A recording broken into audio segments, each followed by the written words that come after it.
You guys have probably seen the video by now of this contraption here, which did turn out to be a gasifier. The way this thing works is inside of this thing, it's full of these wood pellets. And what I do is I set that on fire, and then I shove it in here and the fire goes out. It just burns like a coal, makes a bunch of smoke. The smoke travels into this container here. It goes through this pipe into this radiator that's cooled down by this fan.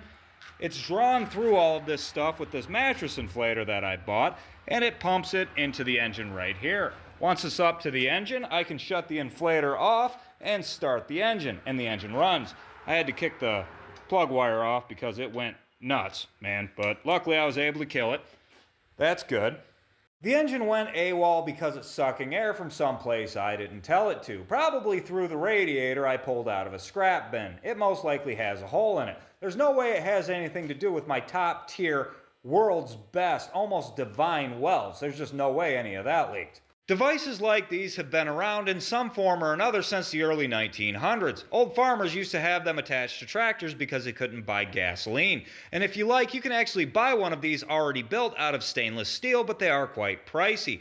Outside of being able to run tractors and little Briggs & Stratton engines, you can also run things like generators and wood chippers, stationary equipment, and there are people who have adapted their vehicles to run off from wood smoke too. I personally, about 10 years ago, had a stationary saw set up to run off from wood smoke that I used to cut firewood. It was more a novelty. I built it just to play with, but it was reliable and it could be depended on if I needed it. And if you guys remember my demonstration of how a catalytic converter works, it's pretty easy to see how something like this could be used as a heat source, either to heat an individual room or for cooking. And I'll probably build something like that just for another demonstration. To run my little Briggs & Stratton, I used these mesquite flavored grill pellets and then spilled them all over the floor, but you can use any form of biomass. Sawdust, wood chips, wood pellets, lawn trimmings, any biomaterial that could be dried out and set on fire. Now I could have done a better job building this thing. It should have been more stable. It could have been blueprinted, better assembled. It could have been painted.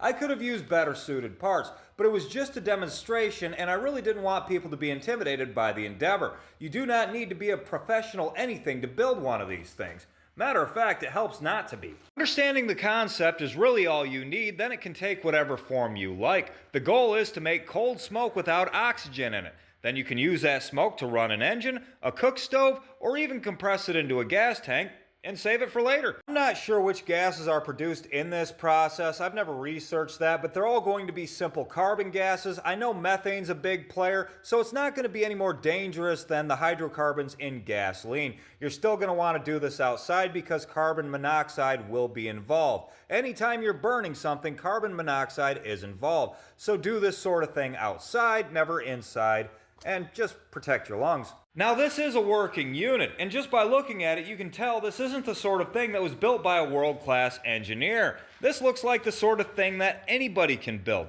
and that's what I wanted you to know. Anybody can build one of these things, or something like it. The goal is to make cold smoke. How you choose to do it is entirely up to you, but you can run a car or a house on cold smoke. That's what I wanted you to know.